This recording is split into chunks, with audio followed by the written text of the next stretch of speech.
아브라함은 믿음의 조상입니다. 아브라함이 믿음의 조상인 이유를 히브리서 기자는 이렇게 말하고 있습니다. 믿음으로 아브라함은 부르심을 받았을 때에 순종하여 장래의 유업으로 받을 땅에 나아갈새 갈 바를 알지 못하고 나아갔으며. 히브리서 11장 8절 말씀. 하나님의 말씀에 의지해서 아브라함이 본토 친척 아비의 집을 떠났죠. 본토 친척 아비의 집이라는 것은 삶의 거주지, 늘 그렇게 살아오던 곳, 그리고 아주 익숙한 곳을 의미합니다. 바로 그곳, 삶의 거주지, 늘 그렇게 살아오던 것, 익숙한 곳을 하나님의 말씀을 의지하여서 떠나게 된 겁니다. 또 아브라함은 하나님의 명령에 의하여 갈 바를 알지 못하고 무작정 떠나게 됩니다. 이것이 아브라함의 믿음이고, 이 믿음이 바로 성경의 믿음장인 히브리서 11장에 기록되어 있는 겁니다. 이러한 믿음의 조상인 아브라함이 갈대우르를 떠나 애굽으로 내려가면서 죽음의 두려움을 느끼게 되었습니다. 이유는 그렇습니다. 바로 아내의 미모 때문이다. 아브라함은 애굽 사람들이 그의 아내를 차지하기 위하여서 자기 자신을 죽일지도 모르겠다라는 생각에 사로잡히게 된 겁니다. 아브라함은 자신의 생각을 기정사실로 여겼습니다. 그래서 그것으로부터 피할 수 있는 그러한 방법을 고안해내죠. 그것이 바로 오늘 본문 13절 말씀입니다. 원하건대 그대는 나의 누이라 하라. 그러면 내가 그대로 말미암아 안전하고 내 목숨이 그대로 말미암아 보존되리라 하니라. 아브라함이 고안한 그 방법은 바로 속임수입니다. 아내인데 누이라고 속이는 거죠. 물론 사례는 아브라함의 이복 누이입니다. 그래서 전혀 사실 무근이라 말할 수는 없겠죠. 그런데 자기 아내인데 자기 아내를 당당히 아내라고 드러내지 못하고 그렇게 말하지 못한 것 분명한 속임수입니다. 무엇보다도 진짜 문제는 그 동기가 문제입니다. 아브라함이 그렇게 한 이유가 아내를 위해서 그렇게 한 것이 아니라는 거예요. 자기 자신을 위하여서 자신의 목숨을 보존하기 위해서 그랬습니다. 여기서 우리는 아브라함이 가지고 있는 믿음의 현 주소를 발견할 수 있습니다. 그는 하나님께서 부어주신 믿음의 선물을 가지고 하나님으로부터 시작하는 인생을 살기 시작한 겁니다. 그러나 현실적인 문제 앞에서 그 믿음의 선물을 내팽개치면서 그렇게 살 길을 찾은 겁니다. 사실 그는 하나님으로부터 벗어나려는 그런 인생을 산 것은 아닙니다. 그러나 매사에 하나님을 포함하는 그런 믿음의 길은 선택하지 않았던 것이죠. 이러한 아브라함의 걱정, 아브라함의 불안, 두려움, 이것이 바로 현실이 되고 만 겁니다. 창세기 12장 14절에서 16절은 이렇게 말하고 있습니다. 그 아브라함이 애굽에 이르렀을 때 애굽 사람들이 그 여인의 심히 아리따움을 보았고 바로의 고관들도 그를 보고 바로 앞에서 칭찬함으로 그 여인을 바로의 궁으로 이끌어들인지라. 이 에바로가 그로 말미암아 아브라함을 후대함으로 아브라함이 양과 소와 노비와 암수 나귀와 낙타를 얻었더라. 애굽 사람들이 사레의 미모에 반했습니다. 심지어 애굽 왕까지 사레의 미모에 반한 겁니다. 그리고 바로는 아예 사레를 자신의 궁으로 그렇게 들였습니다. 물론 후처로 삼기 위해서 그렇죠. 아브라함에게 애굽 왕이 그렇게 하사한 물품을 보면 알 수 있습니다. 아브라함이 자신의 아내를 누이라고 소개했으니 그에게 지참금을 준 거죠. 이러한 현실 속에서 어쩌면 우리는 믿음의 조상 아브라함에게 조금 실망했을 수도 있겠습니다. 그러나 분명 자신의 삶의 터전을 뒤로하고 익숙한 거주지를 옮기고 그렇게 산다는 것은 또 다른 모험이고, 그 모험에는 항상 불안, 죽음의 공포가 도사리고 있었다는 사실이죠. 사실 저는요, 뼛속부터 경상도입니다. 어디서 설교를 하거나 식사를 하거나 무슨 이유로 한자리에 모여 있으면 경상도 어디서 오셨습니까? 이렇게 물어봐요. 그렇게 느껴지시죠? 이미 고향에서 나온 지 한 20년이 넘었습니다. 지난 4월 11일 제주 노회장으로 초대되면서 그 짧은 시간에 많은 사람들을 만났습니다. 2주 전에는 광주, 전남, 제주 회장단 모임에 통지를 받고 광주 서문교회에 찾아갔습니다. 한평생 대구에서 제주로, 제주에서 대구로 이렇게만 이동했는데 갑자기 제주에서 광주로 가야 되는, 그래 광주에서 제주로 와야 되는 그런 비행기를 타야 했습니다. 공항에 나가보니까 줄을 쫙 섰는데 제가 늘 하던 언어가 아닙니다. 광주든 서울이든 부산이든 한 나라 사람이고 한 나라 아닌데 삶의 영역이 익숙치 않으니 그 광주행이요 조금 소외되는 것 같고 조금 살짝 긴장이 되더라고요. 내가 말을 걸면 저 사람 경상도에서 왔네 이런 생각이 들어요. 알면 어떻습니까? 광주 사람들이 저를 잡아먹습니까? 그럼에도 왠지 이상하게 혼자 있는 것 같은 그런 느낌이 들었습니다. 공항에 내려서 지하철을 타야 하는데도 어디로 가야 하는지 어떻게 가야 하는지 궁금했습니다. 초행길이기도 하고 그때도 긴장의 연속이었습니다. 애써 입을 다물고 지하철 안내들을 혼자 막 찾았어요.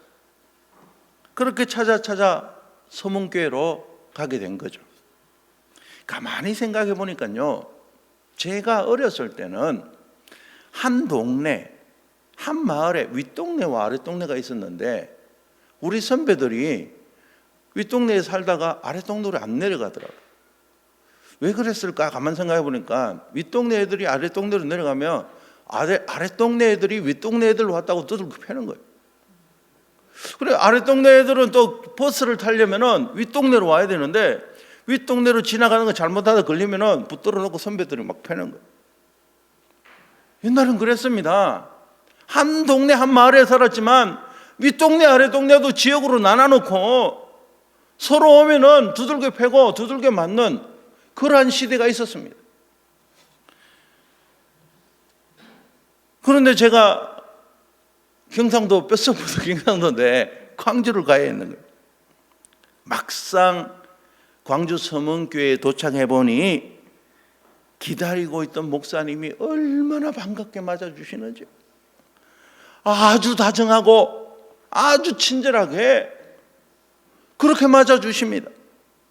저보다 한참 선배이고 교회 규모도 엄청난데 그렇게 다정하고 상냥함에 긴장되어 있던 모든 것이 다 풀어졌습니다. 제가 섬기고 있는 이 제주 땅, 그리고 제가 자란 고향보다 더 편안한 느낌이 들어요. 이렇게 한 나라에도 익숙치 않은 곳에 가려니 당연히 긴장이 되고 조심이 되는데 아브라함의 입장도 이해가 갑니다. 아브라함 당시 타국에 거주한다는 것 어떤 의미인가? 생각처럼 쉽지 않은 일이었을 것입니다. 아브라함이 생각했던 것처럼 죽음을 각오해야 되는 그런 일일 수도 있겠습니다. 이러한 시점에서 한국 땅을 찾은 이주민의 생각들, 그들의 생각은 어떨 것인가 잠시 생각해 보았습니다. 총신신대원에 다니면서 해외 선교에 대해서 강의를 들은 적이 있습니다. 해외 선교를 할 때 두 가지 충격을 받게 되는데, 이 충격은 마치 참천 건물에서 무방비로 떨어지는 것과 같다라는 그런 얘기를 들은 겁니다. 그 첫 번째 충격은 언어의 충격이고, 그 두 번째 충격은 문화의 충격이다. 여러 가지 충격이 있겠지만 가장 크게 다가오는 것은 언어와 문화의 충격이다, 이렇게 말하는 걸 들었습니다. 사실 해외가 아니라 이 제주 땅에 살면서도 제가 적지 않은 충격을 받았습니다. 제주도는요, 말이 다릅니다. 살짝 다르죠. 아 발음을 안 합니다. 딸내미 이렇게 하지 않고 똘레미 이렇게 부릅니다. 그리고 말 끝나자마자 조금 높은 사람들에게 마씨를 붙입니다. 마씨, 햄마씨, 밥마씨 이렇게 합니다. 처음엔 뭔 말인지 모르겠어요. 또 이게 조금 그 적당한 사람에게는 과자를 붙입니다. 해수과, 감수과, 감수과는 그 노래의 가사도 나오죠. 고구마를 감자라 그러고 감자를 지시리라 그럽니다. 낫을 호미라 그러고 호미를 골갱이라 그럽니다. 완전히 다르죠. 이런 말 저런 말을 저는 제주 사람하고 친하게 지내려면 제주어를 해야 되겠구나. 그래서 어떤 목사님이 왕방강 골아보십시오 막 이러는 거예요. 그거 뭔 말인가 궁금해서 외워보기도 하고 찬송가를 개사를 해서 불러보기도 하고 했습니다. 이제 곧잘 제주 언어를 합니다. 우리 애들도 어렸을 때부터 제주에 살았기 때문에 제주 억양이 아주 익숙합니다. 그런데 제주 사람들 만나면요, 저 사람 경상도에서 왔다고 다 알아요. 아무리 제주어를 해도 다 알아요. 문제가 생겼을 때, 해결하지 못한 일이 생겼을 때 유일하게 해결할 수 있는 방법이 있습니다. 원주민 성도가 있으면 됩니다. 제주는 괜당 문화가 있어요. 모든 사람이 다 삼촌입니다. 삼촌. 남자도 삼촌, 여자도 삼촌입니다. 그런데 해외 선교, 이 언어의 충격, 문화의 충격, 말이 3층 아파트지 떨어지면 최소한 아주 가볍게 상처를 입었다 해도 타박상입니다. 조금 더 다치면 골절, 더 다치면 반신마비, 아니면 사망일 것입니다. 죽음을 각오하러 선교사로 나갔지만 이러한 충격들을 안아야 된다는 거죠. 최소한 타박상, 그곳에 가서 앉아있기만 해도 타박상을 받아야 되고, 그곳에 앉아 조금 더 이렇게 충격을 받으면 골절상을 입고 반신마비, 사망에 이를 수도 있다는 겁니다. 이런저런 이유로 그러면은 터전을 옮기고 살아가는 이주민들은 어떻겠습니까? 사명을 가지고 떠나는 그 선교사님들도 그럴지언정 이주민들은 더 하겠죠. 그들에게 닥쳐질 두려움, 공포는 우리가 가늠할 수 없을 수도 있겠습니다. 그렇다면 이러한 이주민들에게 꼭 필요한 것은 무엇인가? 이주민들에게 꼭 필요한 것은 두말할 것도 없이 의식주 문제겠죠. 사람이 살아가는데 의식주만 해결되면 살아갈 수 있잖아요. 믿음의 사람들이 돈을 많이 벌어서 지업을 지어주거나 아니면 경제적 문제를 해결해 주면은 그 사람들이 평안하게 그곳에서 거주할 수 있고 또 살아갈 수 있을 겁니다.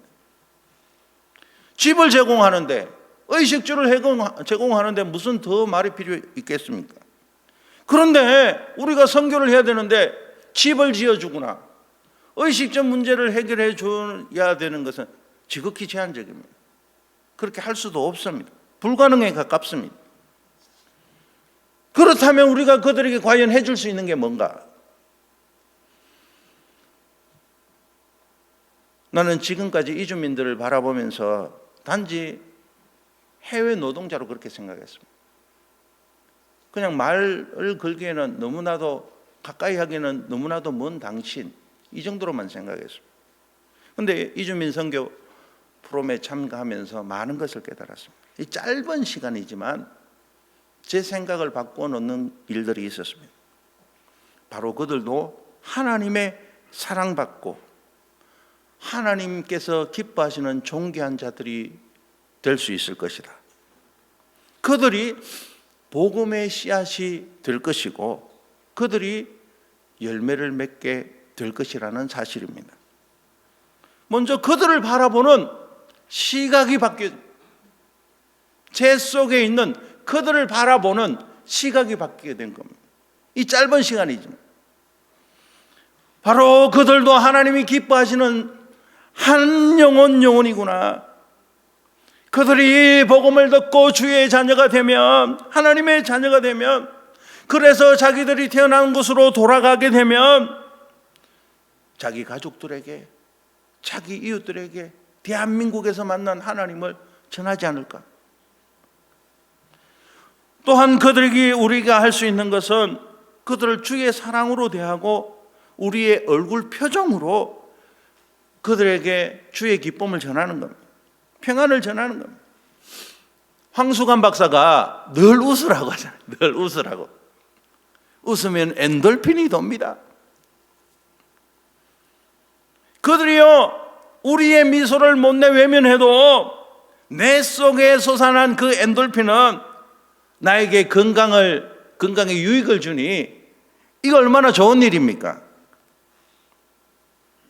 내가 항상 그들을 바라보면서 웃어주는 것, 상냥한 미소로, 그렇게 나이가 많지만, 연세가 많지만, 아이고 목사님 오셨습니까? 어떻게 찾아오셨어요? 하면서 상냥하게 맞아주는 그 마음에 내 마음이 다 녹아버렸는데, 그들의 굳어진 마음도 우리들의 얼굴 미소 하나로 다 녹을 수가 있다는 거죠. 나아가 그들에게 전한 복음이 세계 열방에 전해진다면 우리는 성천하시기 전 제자들에게 말씀하신 주의 말씀, 마태복음 28장 19절에서 20절, 그러므로 너희는 가서 모든 족속으로 제자를 삼아 아버지와 아들과 성령의 이름으로 세례를 주고 내가 너희에게 분부한 모든 것을 가르쳐 지키게 하라. 볼지어다 내가 세상 끝날까지 너희와 항상 함께 있으리라 하니라. 는 주의 분부하신 그 명령, 주의 맡기신 사명을 기꺼이 감당하는 일이 아닐까 생각해 봅니다.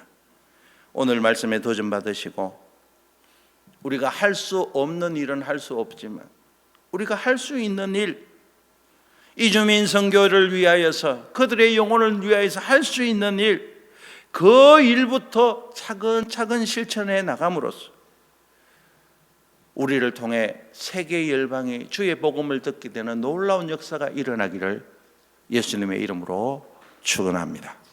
기도하겠습니다. 하나님 감사합니다. 오늘 우리에게 맡기신 영혼, 이주민의 영혼을 사랑하게 되는 은혜를 허락하시니 감사합니다. 주어진 기회에 주의 복음을 전하며 하나님의 나라를 세워가는 믿음의 일꾼들 다 되게 하옵소서. 마침내 착하고 충성된 종이라 칭찬받는 존귀한 주의 사명자들이 되게 하옵소서. 예수님의 이름으로 간절히 기도드리옵나이다. 아멘.